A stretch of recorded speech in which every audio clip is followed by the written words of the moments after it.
Alors que la fête de la Pentecôte qui approche nous tournerait davantage vers le don de l'Esprit Saint, nous voyons dans cette page d'Évangile Jésus qui nous parle beaucoup du Père, de son Père. Et peut-être qu'il y a justement aussi quelque chose à entendre, car la venue de l'Esprit Saint vient nous faire entrer dans cette relation privilégiée avec Dieu qui est notre Père. Paul dit, c'est dans l'Esprit Saint que je peux crier « Abba, Père ».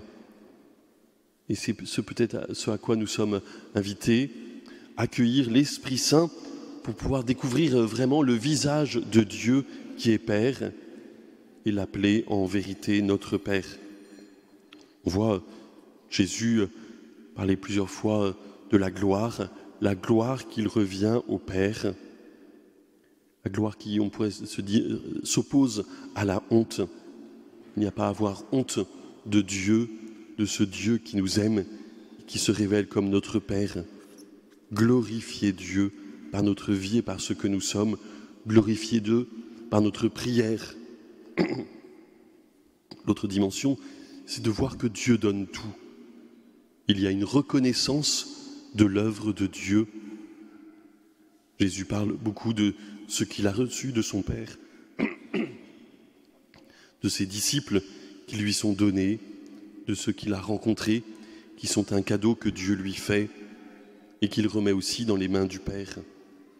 Nous recevons nous aussi notre vie de Dieu et nous avons une reconnaissance à avoir, que nous puissions être attentifs à notre action de grâce chaque jour, notre manière de dire merci à Dieu. L'autre chose, c'est Jésus qui est envoyé par le Père pour manifester cet amour aux autres. Nous aussi, nous sommes envoyés vers les autres pour manifester cet amour de Dieu auprès des autres. Oui, Dieu, notre Père, veut nous faire miséricorde. Il n'est pas en colère contre nous, il nous aime et nous pardonne. Oui, Dieu, notre Père, veut nous sauver parce qu'il a confiance en nous aujourd'hui et demain. Il ne nous enferme pas dans ce que nous avons fait de mal. Il veut nous libérer et nous conduire vers la vie pleine et entière. Oui, Dieu notre Père n'est pas responsable de tout ce qui arrive de mal. Il n'y a pas de manque d'amour de sa part, mais un respect de ce que chacun nous sommes. Il se tient à notre porte et il frappe.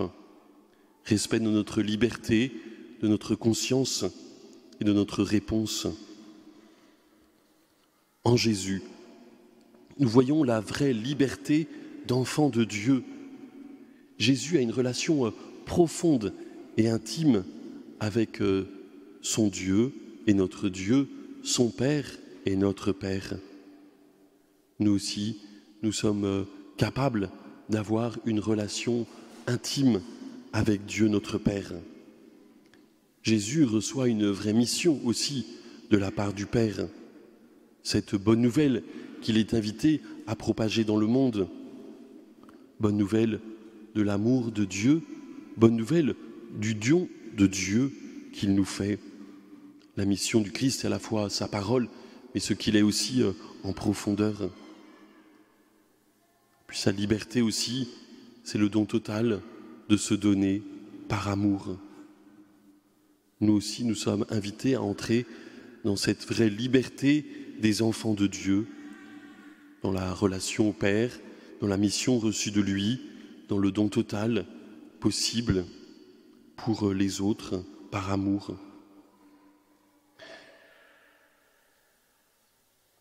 Un homme marié, Neil Lozano, a écrit un livre sur le cœur du Père, comment retrouver le bonheur d'être son enfant.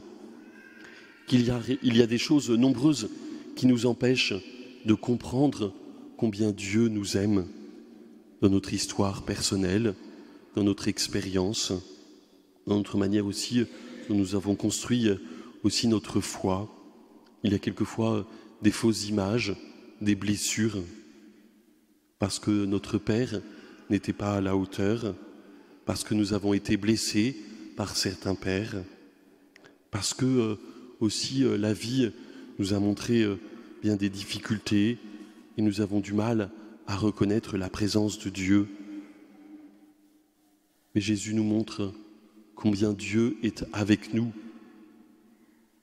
Le Christ sur la croix vient nous montrer que Dieu ne nous enlève pas des douleurs et de la souffrance, mais que Dieu est là avec nous dans ces douleurs et ces souffrances. Non seulement avec nous quand nous souffrons, mais lui-même a souffert. Il a souffert à cause de nous et pour nous. Le cœur du Père, c'est un cœur ouvert, disponible, un cœur qui veut l'alliance, un cœur qui attend une réponse. Le Christ a tout donné pour cela. Et quand ses disciples lui demandent comment nous devons prier, il les invite à réciter cette prière du Notre Père. Que nous puissions peut-être demander cette grâce aujourd'hui et tout au long de la semaine, de redécouvrir le cœur du Père, de ne pas avoir peur de cet amour, de contempler la miséricorde de Dieu, de contempler son salut pour nous, la manière dont il nous relève, la manière aussi dont il nous respecte, mais la manière aussi dont il se donne. Il a donné son Fils unique par amour pour chacun d'entre nous, non pas pour nous juger, mais pour nous sauver. À notre tour, n'entrons pas dans un jugement, mais dans cette œuvre de salut. L'Esprit Saint vient faire toutes choses nouvelles, il vient nous révéler le véritable visage de Dieu. Il vient, comme pour les apôtres, donner cette confiance de pouvoir partager cette bonne nouvelle aux autres. Les disciples au Cénacle sont à peu près 120 à attendre la venue de l'Esprit Saint, dans à la fois une attitude sans doute de crainte et de peur, mais en même temps, quand l'Esprit Saint arrive, alors tout est possible. Ils ont le courage d'aller partager cette bonne nouvelle, de cet amour de Dieu qui se donne, de cet amour de Dieu qui fait miséricorde, de cet amour de Dieu qui nous invite à l'appeler Père en esprit et en vérité. Amen.